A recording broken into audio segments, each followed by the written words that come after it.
Hello guys, आप सभी का इस चैनल पे स्वागत है। आज हम बात करेंगे सीक्वल के बारे में या एसक्यूएल के बारे में कि एसक्यूएल क्या चीज़ है, एसक्यूएल को हम कैसे यूज़ करते हैं, डाटाबेस क्या है और कौन कौन से डाटाबेसेस हैं, कैसे कैसे हम कमांड्स लगा सकते हैं डाटाबेसेस के अंदर सीक्वल्स की। तो वो सारी चीज़ इस वीडियो में डिस्कस करेंगे। तो इस वीडियो के साथ आप बने रहिए। अगर आपने इस चैनल को अभी तक सब्सक्राइब नहीं किया तो प्लीज़ सब्सक्राइब कर ले इस चैनल को इस तरह के और वीडियोज़ देखने के लिए। स्टार्ट करते हैं इंट्रोडक्शन के साथ। पहली जो इंट्रोडक्शन में मैं आप बता रहा हूँ वो एसक्यूएल के बारे में कि एसक्यूएल क्या चीज़ है। एसक्यूएल एक आप इस तरह से एक लैंग्वेज समझ सकते हो। इसकी फुल फॉर्म भी इस तरह से है, स्ट्रक्चर्ड क्वेरी लैंग्वेज। ठीक है, मतलब बेसिकली क्या है, एक लैंग्वेज है। जैसे हम कोई भी प्रोग्राम बनाते हैं, जैसे मान लेते हैं सी में कोई प्रोग्राम बना रहा हूँ या डाट में को डाट की हेल्प से कोई प्रोग्राम बना रहा हूँ, पाइथन की हेल्प से कोई प्रोग्राम बना रहा हूँ। तो वो एक लैंग्वेज है जिसकी हेल्प से हम क्या करते हैं, कंप्यूटर को बताते हैं कि आपने ये वाला काम करना है, ये काम करना है, प्लस करना है, माइनस करना है, जो भी काम करना है। तो एक लैंग्वेज के फॉर्म में, मतलब आप लाइन्स लिखते हो, कमांड्स लिखते हो, तो वो चीज़। तो वैसे ही अगर हमारे पास एक डेटाबेस है, ठीक है, डाटाबेस बताता हूँ क्या चीज़ है। पर अगर हमें डाटाबेस के साथ में, ये डाटाबेस के ऊपर हमें काम करना होगा, तो एक पर्टिकुलर लैंग्वेज चाहिए होगी। तो उसी लैंग्वेज को हम यहाँ पे बोल रहे हैं, यहाँ पे स्ट्रक्चर्ड क्वेरी लैंग्वेज, मतलब एसक्यूएल। ठीक है, और इस एसक्यूएल लैंग्वेज को हम किसी भी डाटाबेस के साथ यूज कर सकते हैं। अभी डाटाबेस क्या है? डाटाबेस आपका है ग्रुप ऑफ डेटा या लार्ज या ह्यूज ग्रुप ऑफ डेटा। पर मैं बहुत सारे डेटाबेस हैं जहाँ पे आप अपना क्या कर सकते हो, डेटा स्टोर करके रख सकते हो। जैसे एग्जांपल है माई स्क्यूएल, आपका एक डेटाबेस है। माई सर्वर आपका डेटाबेस है, ऑरेकल है आपका डेटाबेस, ठीक है, SQLite है, MS एक्सेस है। तो बहुत सारे हैं आपके पास डेटाबेस जहाँ पे आप क्या कर सकते हो, डेटा को स्टोर करके रख सकते हो। अब किसी भी डेटाबेस के साथ अगर आपको काम करना होगा, तो हर एक डेटाबेस के साथ एक कॉमन लैंग्वेज को बनाया गया है, जिस लैंग्वेज का नाम है एसक्यूएल। तो उसी एसक्यूएल के बारे में हम पढ़ रहे हैं कि एसक्यूएल को हम कैसे यूज कर सकते हैं किसी भी डेटाबेस के साथ। ठीक है, तो एग्जांपल में हम, ये जो सीरीज है, इस एग्जांपल में हम माईस्क्यूएल डेटाबेस के साथ काम करेंगे। तो उसे मैं यहाँ पे इंस्टॉल कर लेता हूँ। इसका लिंक मैं आपको डिस्क्रिप्शन में दे दूंगा, आप इसे डाउनलोड करके इंस्टॉल कर लेना। तो मैं यहाँ पे स्टेप्स बता रहा हूँ कैसे कैसे इंस्टॉल करना है, तो आप फॉलो कर लेना, आपका इंस्टॉल हो जाएगा। ये माईस्क्यूएल है, ये 5.5 वर्जन है। लेटेस्ट भी आ चुका है 5.7 5.8, तो आप उनको भी डाउनलोड करके यूज कर सकते हैं, सेम ही है। बस इसमें क्या होता है, आपका एक जीयूआई नहीं मिलता ग्राफिकल वाला। अगर आपने देखा हो तो वो इसमें नहीं मिलेगा 5.5 में, पर न्यू वाले में मिलेगा। ठीक है, तो यहाँ पे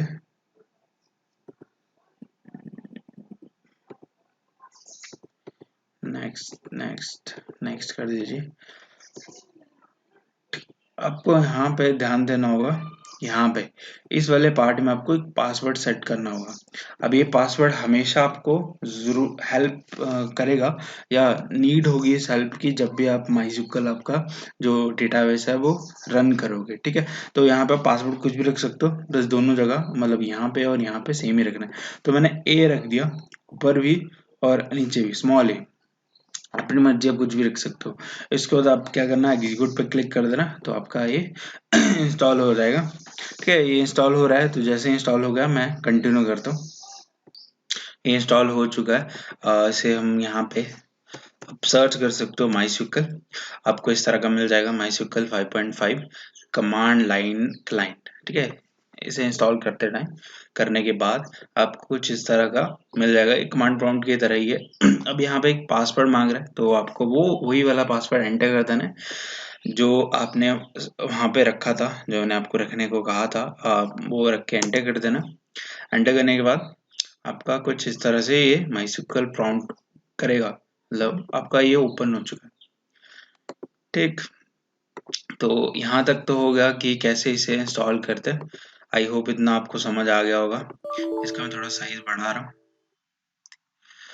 नेक्स्ट यहाँ पे हम सीखेंगे कि कैसे हम इसके अंदर डेटाबेसेस बना सकते हैं, टेबल्स बना सकते हैं और मैं डेटा स्टोर कर सकते हैं। ठीक है, तो उनको बोलेंगे हम SQL कमांड्स। तो हम यहाँ पे देख लेते हैं।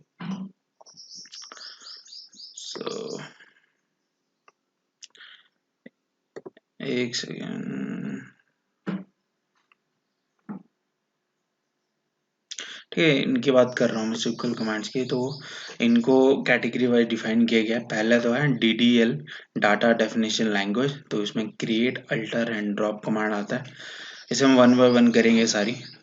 नेक्स्ट आता है DML, select, insert, update and delete, DCL, grant and revoke. ठीक है, इनका हम यूज करेंगे इसमें। तो सबसे पहले हम सीखेंगे कैसे बनाते हैं आपका एक डेटाबेस। अगर आपको ऐसे समझ नहीं आ रहा तो हम इस तरह से समझ सकते हैं।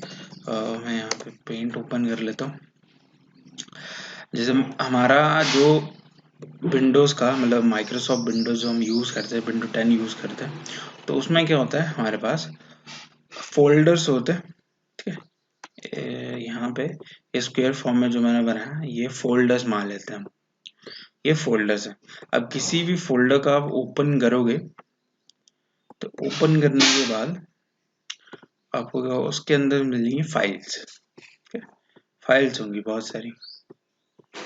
तो आपने क्या किया, हमारे पास बहुत सारे फोल्डर हैं। किसी भी फोल्डर को आप ओपन करोगे तो हमारे पास क्या होगा, फाइल्स होंगी। और फाइल्स को आप ओपन करोगे तो हमें मिलेगा डेटा। हमारा डेटा मिलेगा। तो इसे लिख देते हैं हम, ये हमारा फोल्डर है, ये हमारी फाइल्स है और ये हमारा डेटा होगा। ठीक, अब जो डाटाबेस है जो मैंने बताया था आपको, MySQL, Oracle, MySQL सर्वर या MS एक्सेस, उसमें क्या होता है, हमारे पास होता है डेटाबेसेस। फोल्डर की तरह हमारे पास क्या होंगे, डेटाबेसेस। जब भी आप क्या करोगे, एक डेटाबेस को ओपन करोगे तो आपको उसके अंदर मिलेंगे टेबल्स। ठीक है, उसके अंदर मिलेंगे आपको टेबल्स, बहुत सारे, जितने मर्जी हो सकते हैं, वो डिपेंड करता है आपने जितने बनाए होंगे। आप अपनी मर्जी से कितने भी बना सकते हो। और टेबल का जब आप ओपन करोगे तो उसके अंदर होगा डेटा। और डेटा कैसे होगा, रो और कॉलम्स फॉर्म में। इस तरह से कॉलम्स होंगे और रोज होंगे। तो ये आपका फोल्डर स्ट्रक्चर है या डायरेक्टरी स्ट्रक्चर है कि कैसे डेटा स्टोर होता है इसके अंदर, किसी भी डेटाबेसेस के अंदर। तो ये डेटाबेसेस हमारे, ये हमारे टेबल्स हैं और ये आपका सिंगल टेबल का डेटा, टेबल का स्ट्रक्चर ऐसा। ठीक है, ठीक है, समझ गए। तो हमारे वाले केस में हमें सबसे पहले क्या बनाना पड़ेगा, डेटाबेस, फिर उसके अंदर टेबल, फिर टेबल्स के अंदर हमारा डेटा स्टोर होगा। तो यही हम कॉन्सेप्ट यहाँ पे फॉलो करते हैं। तो सबसे पहले हम यहाँ पे सीखेंगे कि आपका हम डेटाबेस कैसे बनाते हैं। तो आप कमांड्स यहाँ पे देख सकते हो, आपको सारी कमांड्स मिल जाएंगी। तो अभी के लिए तो हम यहाँ पे क्रिएट कमांड का यूज करेंगे। तो यहाँ पे पढ़ सकते हो कि क्रिएट अ न्यू टेबल और व्यू और other object in the database. अगर आपको कोई भी चीज बनानी हो, हमेशा से यूज करते हम क्रिएट कमांड का। तो मैं यहाँ से चलता हूँ। तो सबसे पहले क्या है, यहाँ पे क्रिएट, या ये नोट्स वाली फाइल भी बना रहा हूँ आपके लिए, आप इसको भी डाउनलोड कर लेना। इसका भी लिंक आपको डिस्क्रिप्शन में मिल जाएगा। सो क्रिएट डेटाबेस अगर आपको बनाना होगा तो उसके लिए हमारे पास जो सिंटैक्स है, सिंटैक्स मतलब क्या कमांड लिखोगे, उसके लिए हमें लिखना है create database and then database का नाम, डीबी नेम, सेमीकोलन। ठीक है, ये वाला चीज तो कॉमन रहेगी, मतलब ये एज इट इज लिखनी है, चाहे आप कैपिटल में लिखो, स्मॉल में लिखो। बट यहाँ पे डेटाबेस नाम की जगह आप अपनी मर्जी से कुछ भी नाम रख सकते हो। बस आपको रूल फॉलो कर लेना है, जैसे किसी भी प्रोग्रामिंग लैंग्वेज में फॉलो करते हैं कि जो नेम है, जो नाम आप रख रहे हो, नेम नेमिंग, एक second, naming convention for a database, table, view etcetera. किसी भी के लिए भी नेमिंग कन्वेंशन क्या रहेगी? पहला तो है स्पेसेस आर नॉट अलाउड, ठीक है। इसमें आपका कॉलम्स भी आ जाएंगे जो कि हम आगे बात करेंगे कॉलम्स क्या है। तो स्पेसेस आर नॉट अलाउड, कभी भी स्पेस नहीं होगा किसी के भी नाम के बीच में। दूसरा जो है वो digits are not allowed at starting position of name, किसी भी नाम के स्टार्टिंग में डिजिट्स अलाउड नहीं होगा। और जो थर्ड है वो reserved keywords are not used as name. तो रिजर्व्ड कीवर्ड मतलब जो भी पहले से डिफाइंड है उसको लैंग्वेज में या किसी भी लैंग्वेज में पहले से डिफाइंड होता है वर्ड, उनको एज अ नाम, जैसे डेटाबेस नाम है या टेबल नेम है, उनको एज अ यूज नहीं कर सकते। तो ये 3 रूल हमें फॉलो करने पड़ते हैं हमेशा किसी भी लैंग्वेज की तरह इसमें भी, ठीक है। सो यहाँ पे चलते हैं, ये तो मैंने सिंटेक्स बता दिया। अब प्रैक्टिकली देखते हैं कैसे कैसे यहाँ पे कैसे लिखना है। तो मैंने लिखा क्रिएट डेटाबेस, उसके बाद मेरे को लिखना था जो भी मैं डेटाबेस बनाना चाहता हूँ, ठीक है।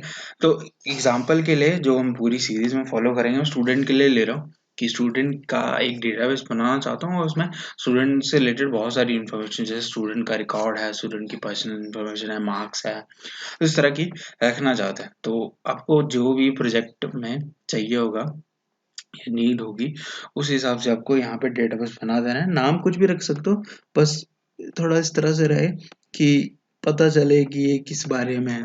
तो मैंने यहाँ पे स्टूडेंट रख दिया, तो मैंने डेटाबेस का नाम स्टूडेंट रख दिया, उसका सेमीकोलन, उसका एंटर कर दिया, ठीक है। आपको इस तरह का मैसेज आ जाएगा, query okay, one row affected, ठीक है। इसे आप कॉपी भी कर सकते हो। कॉपी करने के लिए क्या करना है, ये आपने करा यहाँ पे सिलेक्ट और एंटर कर सकते हो, सिंपल। तो यहाँ पे आ जाएगा,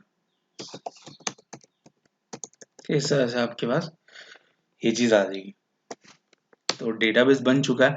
हम क्या करते हैं कि कहीं भी कभी भी ओपन करते तो हमारे पास सारे के सारे फोल्डर दिख जाते हैं या सारी की सारी फाइलें दिख जाती हैं। वैसे ही अगर हम चाहते हैं कि हमें चेक करना है कि हमारे पास कौन कौन से फोल्डर्स हैं, तो to see all database list, हमें क्या यहाँ पे कमांड लिखनी होगी, कमांड रहेगी, कमांड जो रहेगी वो रहेगी शो डेटाबेसेस, ठीक है। ये कोई सिंटेक्स नहीं है, हम तो इसे मैं हटा रहा हूँ, ये सिंपल एक कमांड ही है। तो CMD करके मैंने लिख दी। आपको सिंपल शो डेटाबेसेस लिख देना है, सेमीकोलन, मेरे को यहाँ पे रन कर देगा। तो वही मैंने यहाँ पे लिख दिया, शो डेटाबेसेस, ठीक है। आपको ध्यान देना डेटाबेसेस है, तो यहाँ पे आपको सारी की सारी डेटाबेस की लिस्ट मिल जाएगी जो जो आपने बनाया होगा या जो भी होंगे। तो यहाँ पे हमारे पास हमने एक बनाया था अभी स्टूडेंट नाम से, तो वो रहा। अब जो भी डेटाबेस बनाओगे, अगर आपको देखना है कि वो है, या जब भी अगली बार आप कभी भी चेक करोगे यहाँ पे आके कौन कौन से डेटाबेस बनाए थे, कभी भूल गए, तो सिंपल ये वाली कमांड लगाओ, एंटर करें और आपके पास सारे के सारे डेटाबेस मिल जाएंगे। तो इस वीडियो के लिए सिर्फ इतना ही, ये थी सिंपल एक इंट्रोडक्शन कि आपका SQL क्या है, डेटाबेस क्या है, कैसे यूज कर सकते हैं। अगर आपको वीडियो अच्छी लगी तो प्लीज लाइक कीजिए और सब्सक्राइब कीजिए इस चैनल को इस तरह के और वीडियोस देखने के लिए। Thank you for watching this video.